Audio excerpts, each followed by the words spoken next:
Les jeudis de l'Iliade. Bien, eh bien, je suis très heureux de vous accueillir pour ce nouveau jeudi de l'Iliade, consacré à la biographie d'un immense savant, Georges Dumézil, immense savant, connaissant, pratiquant toutes les langues ou à peu près indo-européennes, comprenant et expliquant l'idéologie, la mythologie et l'idéologie indo-européenne avec toutes ces études sur la tripartition. Un immense savant à qui nous devons beaucoup en termes de transmission de notre culture, de notre civilisation, à qui nous devons beaucoup en termes d'analyse de la situation actuelle, car si au fond les sociétés européennes traversent la crise qu'elles traversent aujourd'hui, c'est aussi parce qu'elles ont rompu avec le modèle de la tripartition qui reposait sur un équilibre entre trois fonctions, fonctions souveraines, magico-religieuse et juridico-politique, fonction de défense, fonction de production. Il y a une sorte d'invasion de la fonction de production sur l'ensemble et un déséquilibre qui est peut-être une des causes du malaise des sociétés européennes. Alors, ça c'est pour l'histoire longue, très longue, quelques millénaires. Pour l'histoire courte, Dumézil est très associé au courant de pensée de la Nouvelle Droite parce que c'est la Nouvelle Droite qui l'a fait connaître et qui l'a vulgarisé, ou c'est plutôt de la haute vulgarisation que de la vulgarisation, avec un numéro de Nouvelle École qui lui a été consacré il y a maintenant 49 ans. Et donc ça commence à faire un certain temps. Et Dumézil a ensuite été popularisé, peut-on dire, à travers Éléments, à travers certains travaux du Club de l'Horloge, à travers le Figaro Magazine de l'époque Powells. Et c'est donc un élément important de notre histoire très longue et de l'histoire plus récente d'un courant de pensée. Alors, pour en parler, eh bien, je vais céder la parole à Aristide Lecate, qui animera ensuite, après le débat, parce que moi, je vais être obligé de partir et je lui demande de m'en excuser. Donc, Aristide Lecate est un juriste, essayiste qui travaille sur le droit constitutionnel, l'histoire des idées politiques. Il enseigne à l'université, il enseigne aussi à l'ICES et à l'ICEP. Voilà. Et il écrit régulièrement un certain nombre d'ouvrages qui sont ici en vente. Il y en a 2 sur le cas Schmitt, et là donc cette biographie de Dumézil qu'il va vous présenter et qui, j'espère, vous permettra de découvrir Dumézil, qui n'est quand même pas une lecture, c'est pas un polar malgré tout, hein, mais c'est extrêmement intéressant, et je suis sûr qu'Aristide Lecate va vous conduire à le découvrir d'un peu plus près. Voilà. Merci beaucoup de cette introduction. J'espère que je vais arriver à rendre le propos passionnant, ou à tout le moins intéressant. Donc oui, évidemment, je vais vous entretenir de Georges Dumézil, une épopée intellectuelle. Alors le propos va tourner sur Dumézil, sur l'apport de Dumézil et autour de Dumézil. Voilà, grosso modo, les trois pôles de mon intervention. Alors, il ne s'agit pas d'un cours, hein, donc n'hésitez pas à intervenir, même à me couper, si même vous voulez ajouter des choses que j'aurais oubliées. Il est évident que cette conférence a pour but de présenter un auteur qui est oublié, que les éditions Qui suis-je, par mon truchement, font de nouveau connaître au grand public. Mais c'est vrai que c'est un auteur qui dirais qu'il ne secoue pas les foules. Hein. Il ne s'agit pas, ce n'est pas Éric Zemmour. Hein. Je pense que là-dessus, il n'y a pas de doute. Alors, l'œuvre de Georges Dumézil se confond avec sa grande découverte de l'idéologie, ainsi que vous l'avez rappelé, de l'idéologie tripartite des Indo-Européens dans les années 30. Cet apport fondamental à la connaissance de notre plus vieille histoire ne doit pourtant pas occulter ce que fut l'homme Dumézil. Érudit encyclopédique, locuteur de langue rare, ou carrément disparu, le maître, puisque c'est comme ça que ses cadets, ses élèves, il préférait le terme de cadet plutôt que celui d'élève. Le maître fut sans doute un des derniers grands honnêtes hommes de notre civilisation européenne. Honnête homme au sens du XVIIe siècle. Évalué à l'aune des canons de notre époque, il serait inévitablement relégué dans le camp des maudits. Vers la fin de sa vie, ses travaux, sinon ses fréquentations, étaient minutieusement épiés par une camarilla de vigilants. Déjà à l'époque, hein, il y a 30 ans, ces vigilants, en tout cas leurs descendants, sont là et plus vigilants que jamais. Donc des vigilants bien plus préoccupés finalement à polir leur gloire vaine et pâle qu'à travailler sérieusement sur l'œuvre d'un auteur, ravalés au rang de faire valoir de leur infinie médiocrité. Parce que c'est malheureusement beaucoup de gens qui l'ont attaqué se servaient finalement du paravent de ces attaques pour se faire valoir eux-mêmes. Alors, il ne sera d'ailleurs nullement question de ces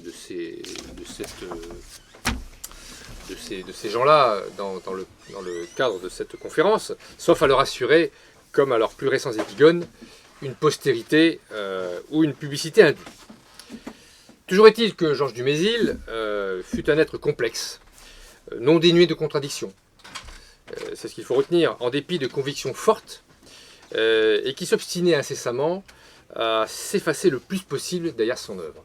Il considérait qu'il devait, une fois l'édifice construit, eh bien, on faisait tomber les échafaudages.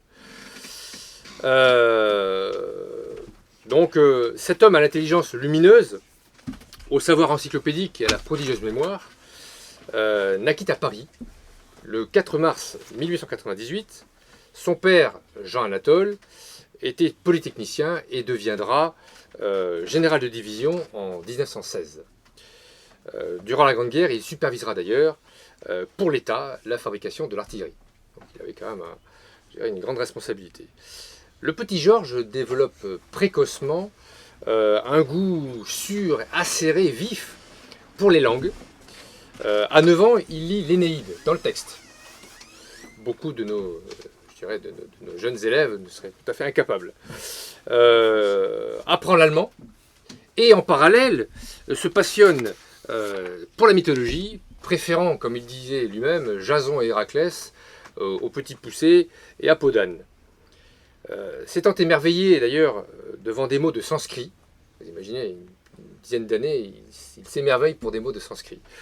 Découvert dans le dictionnaire étymologique du latin du célèbre linguiste Marcel Bréal, il profitera d'une amitié nouée au lycée Louis-le-Grand avec le petit-fils de Bréal pour rencontrer ce dernier qui lui fera présent d'un dictionnaire sanskrit anglais. À partir de ce moment, dit-il, ma vocation fut assurée, j'étais en quelque sorte consacré d'avance par le patriarche. Tout était dit, et je dirais que sa carrière allait s'inscrire sur ses rails.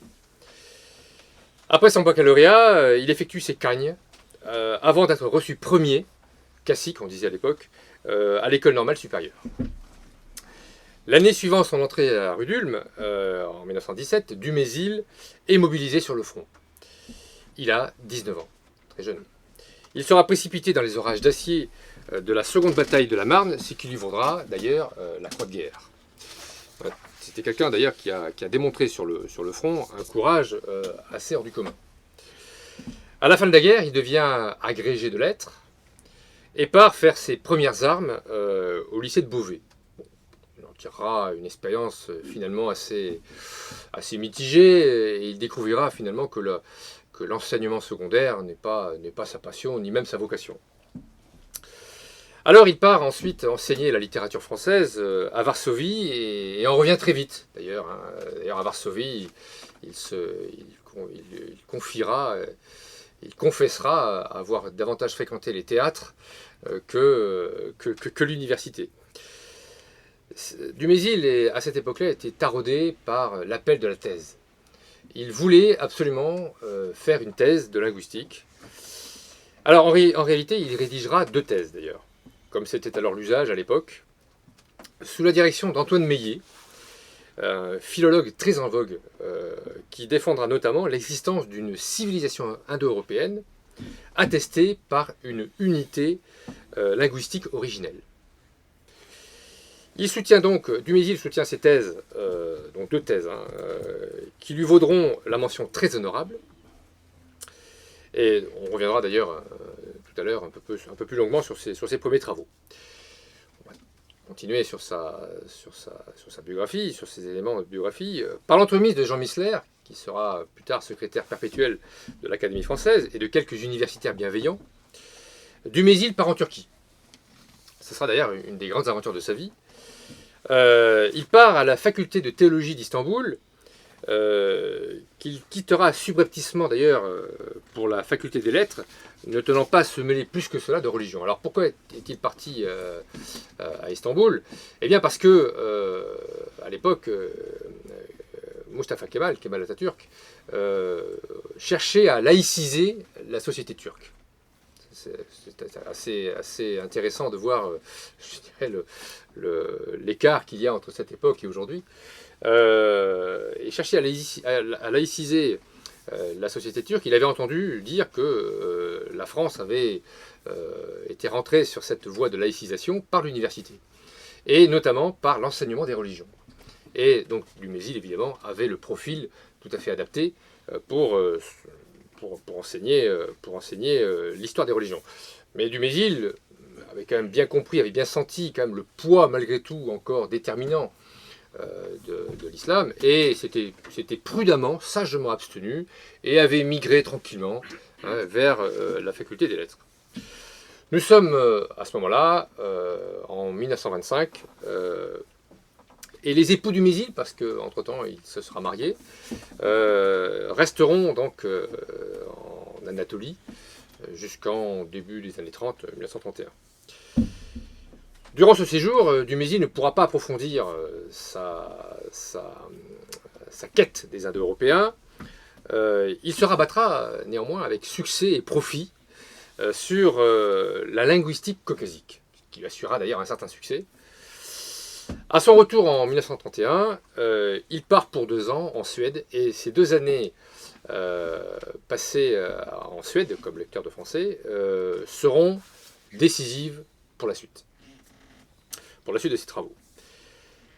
En juin 1935, Georges Dumézil est élu, après moult péripéties, comme l'université française sait en produire.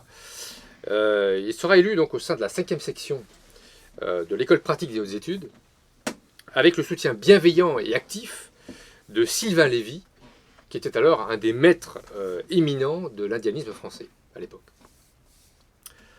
Arrive 1939, il est à nouveau mobilisé, cette fois en tant qu'officier de liaison, avant de reprendre le cours de ses activités, activités universitaires, intellectuelles, au moment de l'armistice, jusqu'à sa destitution de la fonction publique en 1941, pour son appartenance maçonnique quelques années auparavant. Il avait adhéré effectivement à la loge du Portique, qui était affiliée à la Grande Loge nationale de France. Et Dumézil a été quelqu'un qui était curieux de tout et qui se sera essayé à la franc-maçonnerie, comme il s'essaiera d'ailleurs au christianisme, à beaucoup de choses d'ailleurs, sans d'ailleurs que ça prête à conséquence. Hein.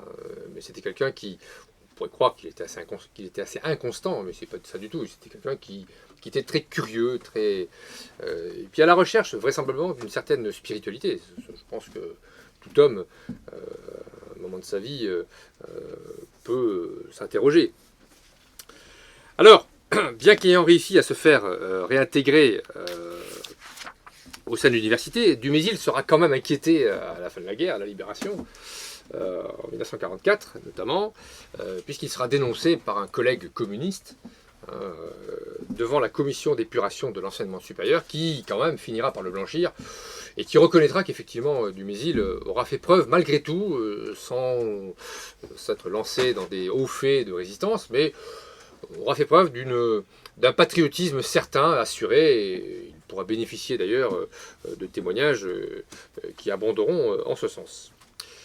S'ouvre alors, donc, on va dire, entre 45 50, à partir des années 50, s'ouvre pour Dumézil une période professionnellement et intellectuellement faste, bien que sa renommée auprès du grand public se fera attendre. Enfin, il faudra attendre quasiment la fin de sa vie pour que le grand public le découvre et finisse par apprendre qui il était. Alors, cela commencera en 1949 par son élection au Collège de France, prestigieuse institution créée par François Ier, à la chaire spécialement créée pour lui de civilisation indo-européenne. Il bénéficiera d'ailleurs de l'appui, là encore très actif, d'Émile Benveniste. Les rapports entre les deux hommes au départ étaient assez... chacun s'observait, et puis finalement ils lieront une amitié solide, et Benveniste le soutiendra activement pour son élection au Collège de France. Benveniste qui était le fameux linguiste à la réputation déjà établie à l'époque, et spécialiste incontesté de grammaire indo-européenne et de langues indo-européennes. Alors, ces années 50, en même temps qu'elles le verront inlassablement reprendre ses travaux, le porteront à l'étranger, notamment vers sa Turquie, pour laquelle il avait quand même, et puis de manière générale, ces langues caucasiques, pour lesquelles il avait une certaine affection. Et il partira même au Cusco, dans les Andes péruviennes. C'est que Dumézil se piquera, et avec passion, une passion dévorante, pour le quechua. Et d'ailleurs, il osera même, je dirais,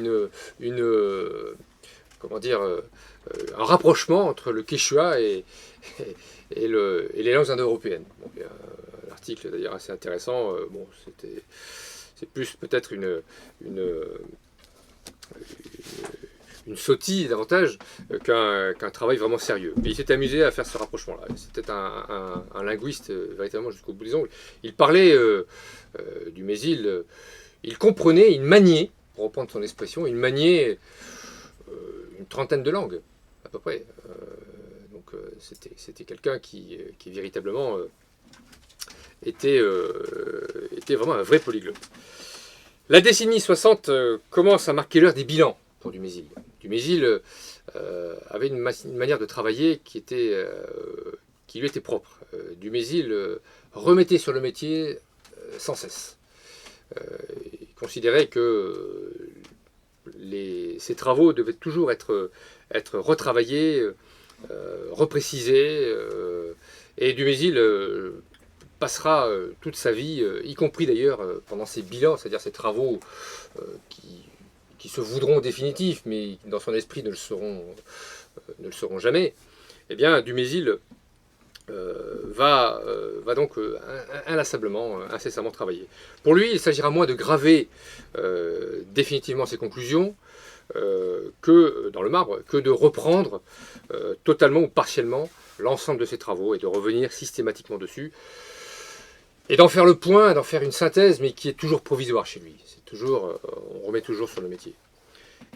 Dumézil était quelqu'un d'extrêmement pointilleux, méticuleux, qui se refusait à rédiger des manuels, estimant que la matière qu'il étudiait ne se prêtait pas à cet académisme universitaire. En 1966 paraîtra sa magistrale, alors pour le coup on pourrait presque dire définitive, tellement elle est aujourd'hui peut-être pas insurpassée, parce que je pense qu'elle a été dépassée, mais paraîtra sa religion romaine archaïque, qui est une magistrale synthèse sur la plus ancienne religion des Romains. Un ouvrage on discutait tout à l'heure avec Jean-Yves Le Gallou, qui reste peut-être un des plus accessibles pour le grand public. S'ensuivent une série de titres qui feront sa notoriété jusqu'à sa mort, mythe et épopée, alors 1, 2 et 3, en 68, 71 et 73. Heures et malheurs du guerrier, ouvrage consacré à la deuxième fonction, un ouvrage là aussi très très accessible, un ouvrage qui est vraiment très intéressant sur la deuxième fonction.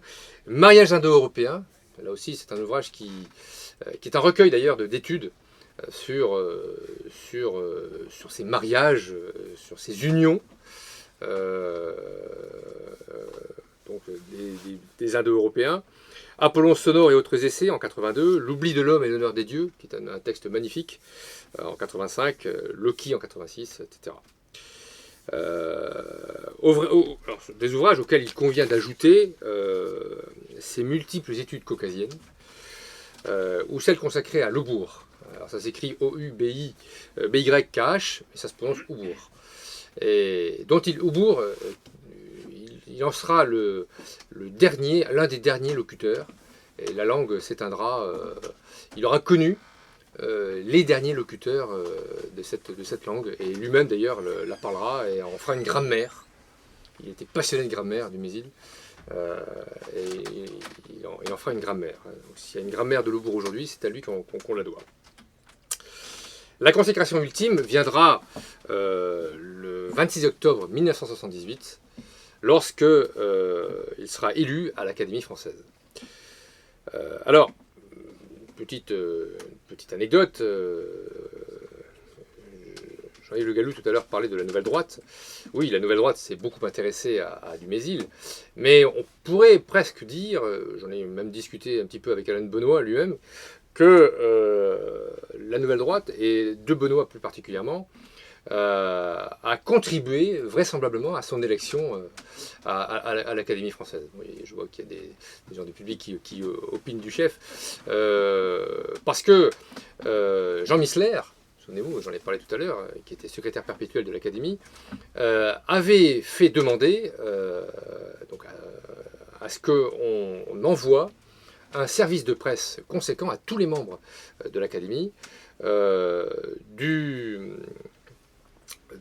son ouvrage sur les Indo-Européens, qui avait fait l'objet d'un numéro spécial de Nouvelle École, Jean-Yves Le Gallou en a parlé tout à l'heure, en 1973, mais qui avait fait l'objet d'une parution réactualisée en 1979, sous la direction de Jean-Claude Rivière, aux éditions Copernic.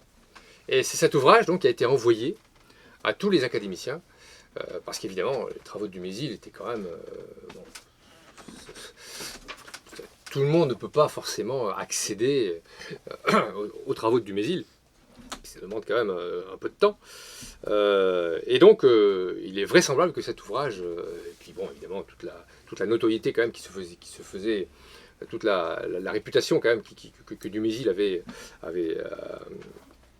développé. Donc il est vraisemblable que Alain de Benoît et la Nouvelle Droite, le Grèce à l'époque, aient contribué à son élection. Alors en réponse à son... là je vous invite à le lire, c'est un texte magnifique là encore. En réponse à son discours de réception, son ami Claude Lévi-Strauss prononcera un éloge aussi célèbre que synthétique qui résumera l'œuvre brillante de Dumézil. Et à ce moment-là, les grands médias, nous sommes à la fin des années 70, et Dumézil va disparaître dans moins de 10 ans.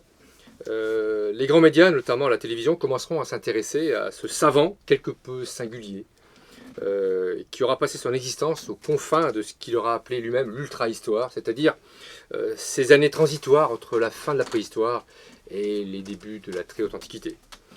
C'est ainsi que les Français découvriront cet homme bien mis, aussi rieur que modeste et érudit, lévitant allègrement au milieu d'un amas invraisemblable d'ouvrages, de brochures, de documents, constituant une bibliothèque riche, paraît-il, d'environ 20 000 ouvrages. Alors parmi ces apparitions télévisuelles, il y en a une que je vous recommande, que l'on peut se procurer pour quelques euros sur le site de l'INA. L'entretien qu'il offrit un an avant sa mort à Bernard Pivot, dans son émission Apostrophe, diffusée en couleur pour la première fois le 18 août 85. C'est une émission qui demeure, à mon sens, je dirais, une des plus touchantes jamais consacrée à ce mythologue, philologue, comparatiste, historien, qui s'y livre avec élégance, humilité et humour. C'est ce qui frappe quand on regarde. Alors il y a d'autres émissions, hein, d'ailleurs, hein, il y a des émissions radiophoniques hein, que l'on peut se procurer assez facilement. Il y a notamment une émission qu'il avait tournée en 1973, Le Borgne et le Manchot, qui était une émission là aussi fabuleuse, où il se confiait sur ses travaux. Et on voit que c'est quelqu'un qui reste toujours. C'est pas un mandarin, c'est quelqu'un vraiment de très, très abordable, très accessible, et qui, moi personnellement, je suis tombé en pamoison devant cet intellectuel. Malade du cœur depuis de nombreuses années, Dumézil s'effondrera chez lui le 11 octobre 1986 à l'âge de 88 ans. Sa femme le rejoindra un an après. Après avoir tutoyé les dieux toute sa vie, il allait les rejoindre pour l'éternité. Et gageons qu'ils lui firent un accueil des plus triomphales. Alors ces dieux provenaient de la plus lointaine civilisation apparue entre la mer Noire et la Baltique, vers le 5e ou 4e millénaire avant notre ère. Des peuplades s'exprimaient dans des dialectes d'une même langue, qui répondra plus tard, selon l'expression de Dumézil lui-même, au nom algébrique, en tout cas conventionnel, d'indo-européen. Pour des motifs inconnus, ces hordes proto-indo-européennes se répandirent aux quatre coins du continent européen, vers l'Atlantique, qui vers l'Asie, qui vers la Méditerranée, dans le courant du 3e millénaire, voire du début du 2e. Ils conquirent des territoires et se mêlèrent de gré ou de force d'ailleurs aux autochtones. Alors, pour des motifs inconnus, on va dire qu'il y a eu quand même quelques hypothèses qui ont été mises en avant, notamment l'anthropologue David Anthony, qui suggérait que, et c'est une hypothèse qui vaut le coup peut-être d'être creusée, qui suggérait que c'était la découverte de la roue et du chariot qui avait contribué donc à la dispersion, à la diffusion des proto-indo-européens, des premiers indo-européens, des peuplades originelles, à partir de leur foyer originel. Alors, on situe, et là encore, de manière assez conjecturale, hein, au sud de la Russie et dans les steppes pontiques caspiennes. Les premiers Indo-Européens seraient ce qu'on a appelé les Yamnayas, hein, qui enterraient leurs morts sous des kurgans. Kurgan, c'est un mot russe d'origine turque, hein, qui signifie tumulus en fait. Hein. Donc ils enterraient les morts sous ces kurgans. L'hypothèse d'ailleurs paraîtrait confirmée par la paléogénétique, hein, puisque des tests ADN ont été effectués sur des ossements retrouvés de ces Yamnayas, donc de ces proto-indo-européens, et rapprochés évidemment des locuteurs actuels des langues indo-européennes, puisque nous parlons des langues indo-européennes. Il semblerait donc que les locuteurs des langues indo-européennes actuelles auraient donc un patrimoine génétique assez proche de ces Yamnayas. Le généticien David Reich a confirmé cette hypothèse en expliquant aussi que la branche anatolienne qui s'était séparée des proto-indo-européens n'avait pu connaître la roue et le chariot, ou en tout cas l'avait connu plus tardivement. Et donc voilà.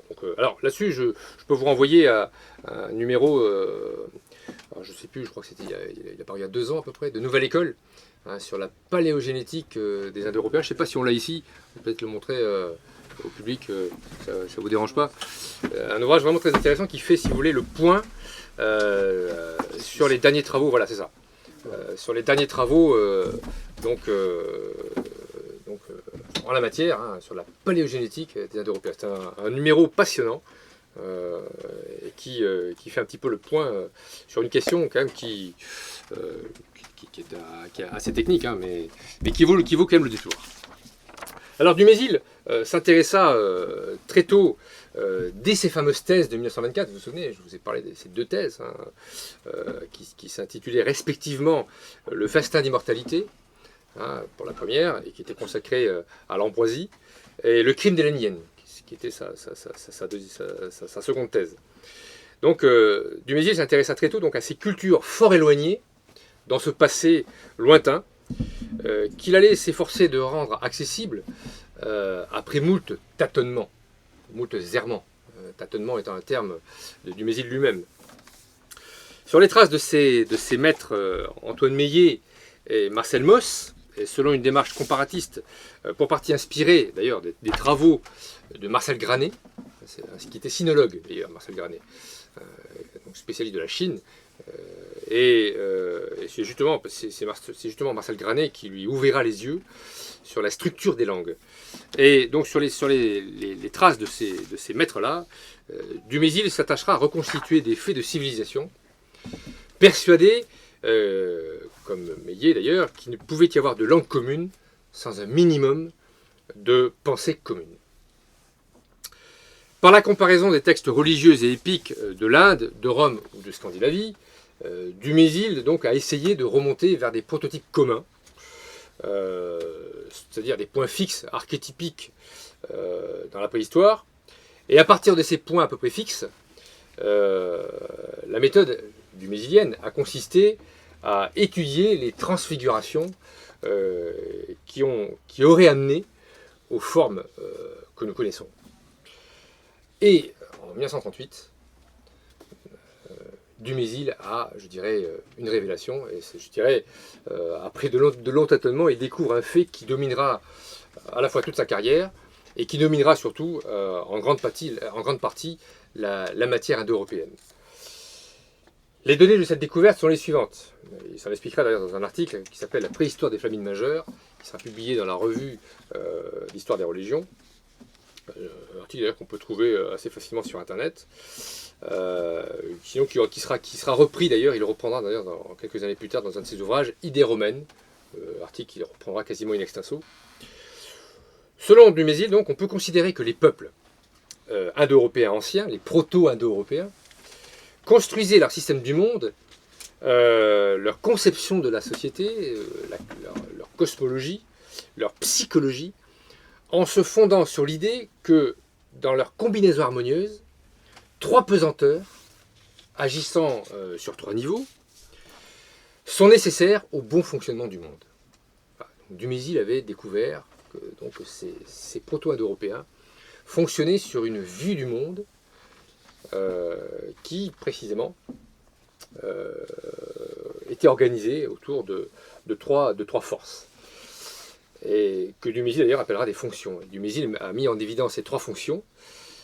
Jean-Yves Le Gallou en a parlé tout à l'heure. La première fonction, la fonction de souveraineté, magico-religieuse, juridico-magico-religieuse. C'est là que le juriste que je suis a toujours été amusé par la proximité du droit avec la magie. Et quelque part, je crois que les praticiens, les quelques juristes qu'il y a ici, et j'en avons un ici devant moi, on peut effectivement se demander parfois si certaines procédures ne relèvent pas parfois de la magie. Voilà pour la première fonction. La deuxième, la force guerrière. Et la troisième, la fécondité ou l'abondance. Alors, Dumézil considérait qu'on retrouvait l'agencement hiérarchisé, important, de ces trois fonctions dans toutes les civilisations, où une substantielle composante indo-européenne était attestée de manière incontestable. Ainsi, la division de la société indienne en brahman, prêtre, en kshatriya, guerrier, ou en vaishya, éleveur-agriculteur, n'était guère propre à l'Inde des castes, ou arya, puisqu'elle se retrouvait aussi bien à Rome, dans la triade précapitoline, avec Jupiter, Mars et Quirinus, ou encore dans l'ancien monde celtique, avec les druides, les équilès, les éleveurs. Alors, en Inde, cette Ces trois castes font référence à une relative organisation sociale. À Rome, en revanche, selon Dumézil, c'est un de ses grands apports, la trifonctionnalité, telle qu'on l'a appelée ainsi, correspondrait davantage à des fonctions intellectuelles, religieuses ou cosmiques. Ce qui signifie en d'autres termes qu'il n'y a pas de lien de solidarité obligatoire entre une fonction sociale et cette conception mentale des trois fonctions, lesquelles, Dumézil s'attachera à le démontrer, correspondent plutôt à un cadre de pensée ou un idéal imaginé par ces sociétés. Alors, à l'objection, et c'est vrai que c'est évident que c'est elle qui apparaît en premier, si on peut dire, à l'objection selon laquelle cette tripartition, souveraineté, force guerrière, abondance, reproduction, production, se retrouverait universellement dans toutes les sociétés humaines, parce que toute société humaine doit tendre à la satisfaction des besoins vitaux qu'implique précisément la triple nécessité d'une organisation politique, d'une armée pour se défendre ou d'une agriculture pour se nourrir, Dumézil répondra de manière constante que dans le monde indo-européen, ces trois besoins constituent bien le cadre, la matière à réflexion qui, de proche en proche, finit par offrir une explication de tout. Les Indo-Européens, les proto-Indo-Européens, pensaient le monde selon ces trois fonctions. Voilà. Et c'est la raison pour laquelle cette tripartition ne pouvait pas forcément, nécessairement, mécaniquement correspondre à un mode d'organisation sociale, comme en Inde par exemple. Alors, si cette tripartition existe bien évidemment ailleurs, elle n'a jamais engendré ailleurs que dans le monde indo-européen un système général de pensée. Il n'y a que vraiment que dans l'ère indo-européenne que cette tripartition sera prégnante, en tout cas dans les mentalités, dans les conceptions, dans les vues du monde. Ce cadre joue de cette façon le rôle d'une sorte de superstructure, c'est un terme qu'employait, un terme marxiste qu'employait Dumézil, superstructure intellectuelle, morale et spirituelle qui venait coiffer finalement les structures sociales. Alors, pour illustrer ce propos, l'on prendra pour exemple un des rapprochements singuliers que Dumézil avait effectué entre l'ère romaine et le monde scandinave. Donc là, on va faire de l'indo-européanisme pratique, si on peut dire. C'est ainsi que Dumézil a mis en évidence, dans ce qu'il appelait lui-même le paradigme de la comparaison, la relation du borgne et du manchot. J'en ai parlé tout à l'heure. Alors, on va commencer par Rome. À Rome, d'après les récits tardifs de Tite-Live, notamment, mais aussi de Denis d'Halicarnasse, lors de la première guerre de la République, c'est-à-dire entre la fin du VIe siècle et le début du 5e avant notre ère, Tarquin Collatin, qui a fait lui-même d'ailleurs, chez Dumézil, dans la relation avec son père, Tarquin le Superbe, d'une analyse tripartie, mais bon, ceci est une autre histoire. Donc, à Rome, Tarquin Collatin fait appel au roi étrusque Porsenna pour reprendre Rome à l'armée royale mutinée. Et Dumézil distingue dans cette étude donc de cette première guerre de la République deux épisodes. Dans cette guerre qu'on pouvait même presque appeler une guerre de fondation, puisqu'elle fondera véritablement la République romaine. Premier épisode, au début de la guerre, qui voit un guerrier romain, Horatius Coclès, pour ne pas le citer, qui empêche le passage d'un pont, le pont du Tibre, par l'armée étrusque de Porsenna. Par quel moyen? Eh bien, en décochant un regard terrible, terrible et noir, aux assaillants, qui, évidemment, pris peur, ont décampé, permettant ainsi aux Romains de reprendre l'avantage. Et ce regard était d'autant plus terrible, perçant, sinon glaçant, qu'il était le fait d'un borgne. Ça, c'est ce que Dumézil découvrira. Le deuxième épisode, alors retenez bien tous ces faits. Hein. Vous allez voir après, vous savez, c'est un peu comme les pièces d'un puzzle. Le deuxième épisode a lieu à la fin de la guerre, symétrique au premier d'ailleurs. Il narre l'audace de Mucius Scaevola, qui pénètre dans le camp étrusque pour assassiner le roi Porsenna. il se trompe et il tue finalement le secrétaire du roi. Alors évidemment, il est capturé, il est amené devant le roi, et il voit un brasero qui se trouve là, qui brûlait de 1000 flammes, et il y pose son bras droit, sans hésitation. Et par ce geste, il défie Porsenna en lui disant qu'il y a 300 autres soldats derrière qui sont animés de la même détermination que lui pour le tuer. Vous imaginez, souverain, qui reste impressionné quand même, qui est très impressionné. Porsenna négocie la paix avec les Romains, et dans le même temps, Scaevola gagne son surnom de gaucher, en référence à son unique main valide. Alors, à Rome, et ce sera un des grands apports d'ailleurs de Dumézil, ce mythe est présenté comme une histoire terrestre. D'ailleurs, et Dumézil donc s'opposera d'ailleurs aux historiens romanistes, puisque il aura montré et démontré que combien la plus vieille histoire de Rome n'était finalement qu'une mythologie transformée en histoire réelle. Alors, ce couple du cyclope et du gaucher se retrouve également dans le ciel germano-scandinave. Donc là, on quitte Rome, on va dans les contrées septentrionales, et on va à l'aube des temps.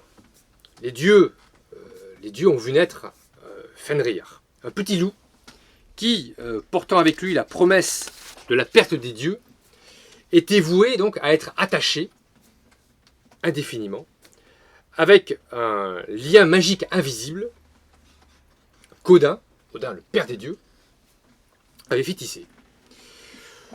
Le jeune loup accepte de se faire ligoter. Et les dieux, prétextant d'un jeu inoffensif, on joue avec un petit loup, mais le loup Fenrir, qui n'est pas bête, leur dit très bien, je veux bien me faire ligoter, mais à la condition qu'un des dieux place sa main dans ma gueule pendant l'opération.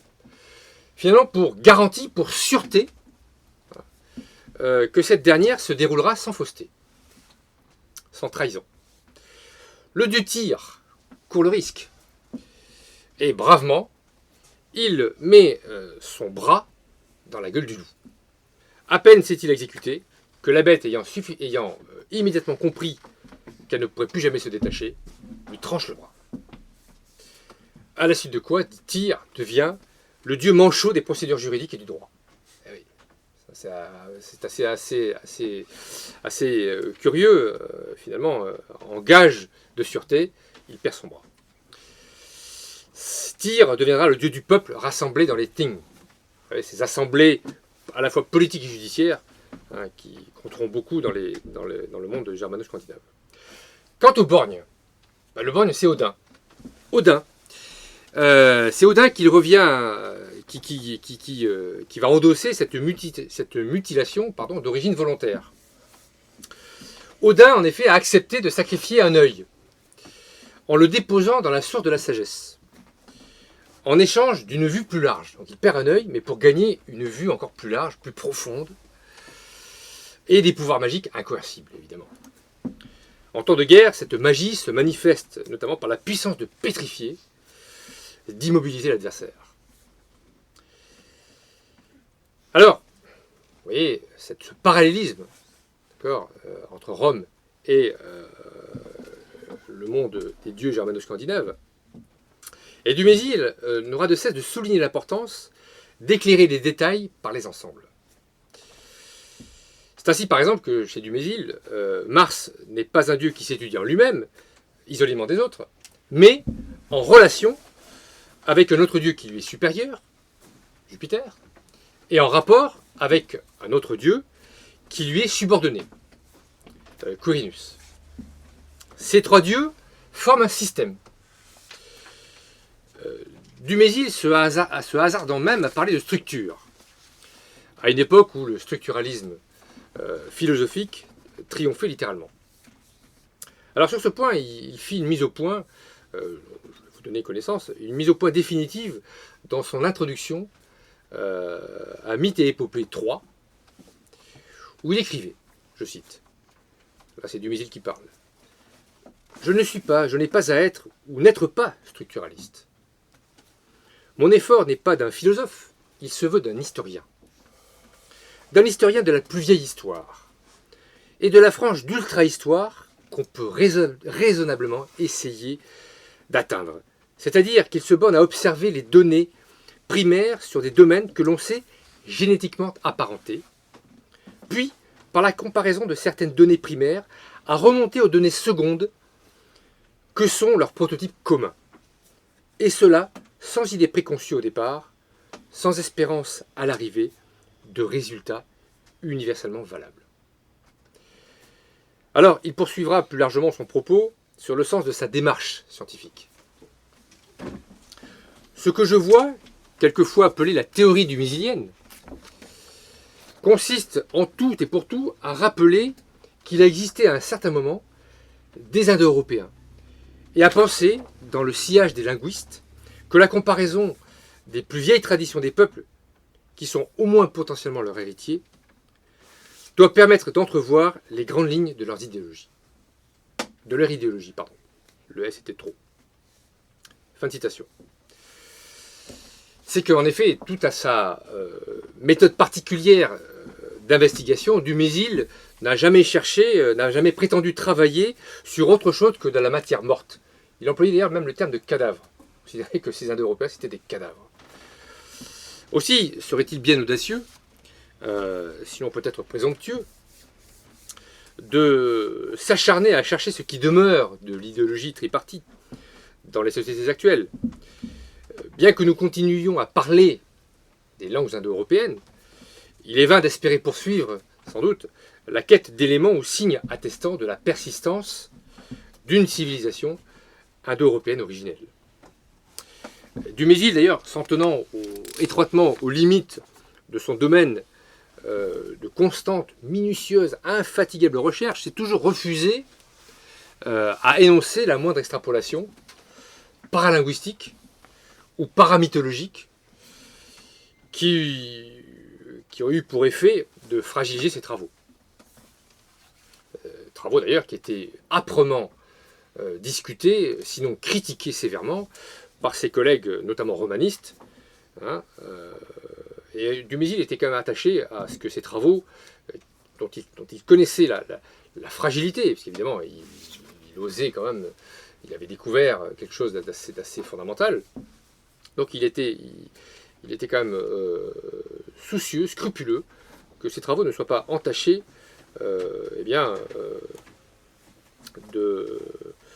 d'une perte de crédibilité. Alors, je ne pourrais que vous renvoyer, mais j'en discutais avec quelqu'un dans le public tout à l'heure, au Faut-il brûler Dumézil de Didier Ribon, qui est un ouvrage, Didier Ribon, que vous connaissez, le sociologue du gauche germano-patine, mais qui s'était rapproché de Dumézil dans ses jeunes années. Et Dumézil, d'ailleurs, l'avait pris en sympathie. Dumézil était quelqu'un qui se liait facilement d'amitié. Et il avait pris en sympathie ce jeune Didier Ribon, qui lui a consacré d'ailleurs un entretien avec Didier Ribon, que l'on peut trouver d'ailleurs chez Folio, et ensuite un ouvrage beaucoup plus fondamental, où Ribon revient sur les polémiques qui ont entouré les travaux de Dumézil. Faut-il brûler Dumézil?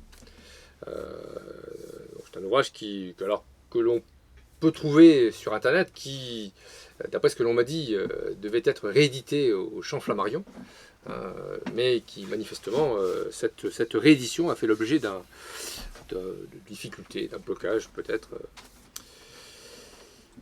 Si vous avez l'occasion, vraiment, je vous encourage à lire cet ouvrage. Alors, sous cette expresse réserve donc émise par Dumézil lui-même, il n'est pas interdit malgré tout, de méditer sur ou à côté de l'œuvre de Dumézil. Tant celle-ci semble, à mon sens, ouvrir de fructueuses pistes de réflexion d'ordre anthropologique. Alors, il y a quelques philosophes qui se sont aventurés à dégager une philosophie dumésilienne. Pourquoi pas, après tout? Pourquoi pas? Dumézil disait que si ces travaux ne devaient pas être devaient être contestés, eh bien, ils disparaîtraient du rayon science pour aller dans celui de la littérature. Pourquoi pas? Alors, il est permis d'explorer, tout au moins philosophiquement, les voies d'une intériorisation authentique de l'héritage indo-européen, lequel ne se bornerait pas exclusivement à l'allocution des langues dérivées. En d'autres termes, parce que nous sommes des Européens, devons-nous renouer non pas seulement avec les âges, mais avec une manière d'être et de penser qui a longtemps structuré notre ethos et façonné notre vue du monde, notre Weltanschauung, pour reprendre ce terme emprunté à la philosophie allemande, et dont le signifié d'ailleurs en allemand met clairement l'accent sur la vérité du monde dans sa cosmogonie profonde.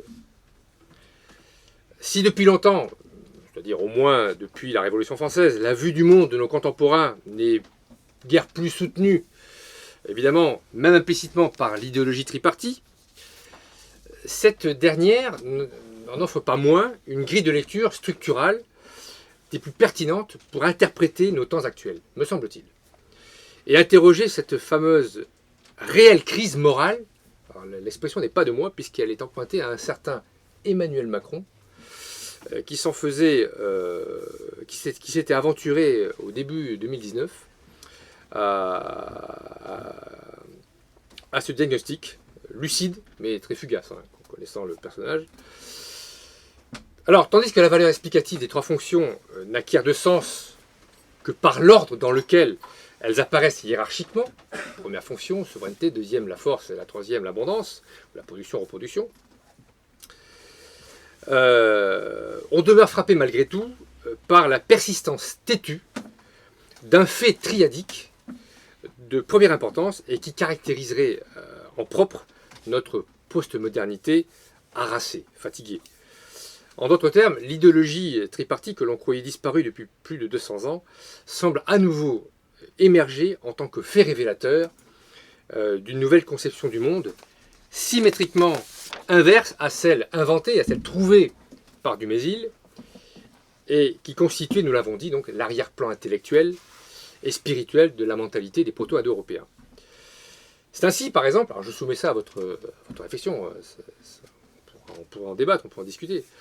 C'est ainsi que l'on constate, par exemple, une capitis diminutio, une diminution véritablement de la première fonction souveraine, une évaporation de la deuxième et une hypertrophie symptomatique de la troisième.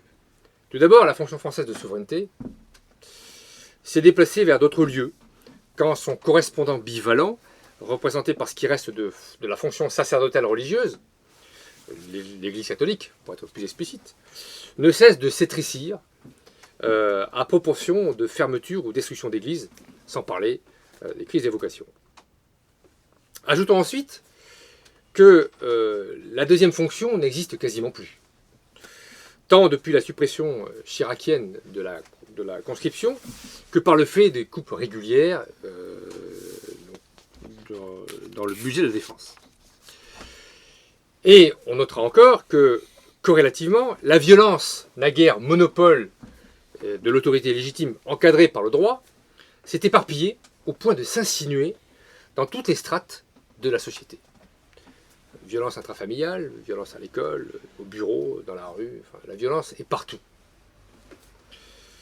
Enfin, relativement à la troisième fonction, son poids qualitatif est devenu inversement proportionnel à sa masse quantitative.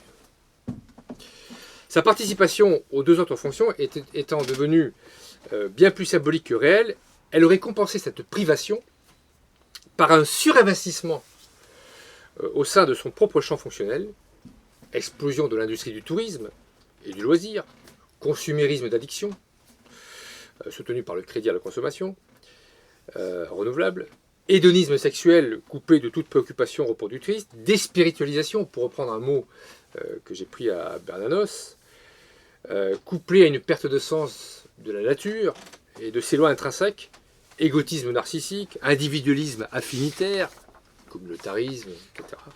Bref. Ce changement qualitatif qui affecte les tréfonds de notre antique civilisation se laisse d'autant mieux observer à travers une trifonctionnalité appliquée que Dumézil a maintes fois insisté sur la nécessité d'éclairer précisément les détails par les ensembles. Chaque fonction, incarnée par un dieu ou son célébrant, son prêtre, ne se laisse pas étudier en elle-même, mais se définit par rapport aux autres fonctions. La présence d'une fonction explique et limite les deux autres fonctions triparties. Et cette triade, donc, forme un système. Partant, il est loisible de comprendre que la carence ou l'insuffisance d'une fonction engendre un déséquilibre de l'ensemble, dont les autres éléments constitutifs ne sortent guère indemnes. En l'espèce, la place démesurée occupée par la troisième fonction dans nos sociétés apparaît comme la résultante des faiblesses structurelles inhérentes aux deux autres fonctions de souveraineté et de force. Cette démarche appliquée ne doit évidemment pas tendre à surdéterminer l'importance de l'instrument trifonctionnel, dont l'usage ne s'éclaire que parce qu'il est originellement le produit d'une mentalité propre aux lointains européens. Néanmoins, le fait même que ce schéma affleure encore nos consciences démontre sa persistance entêtée, je disais, lors même qu'il serait aujourd'hui ravalé à la plus stricte insignifiance dans la psyché de nos contemporains.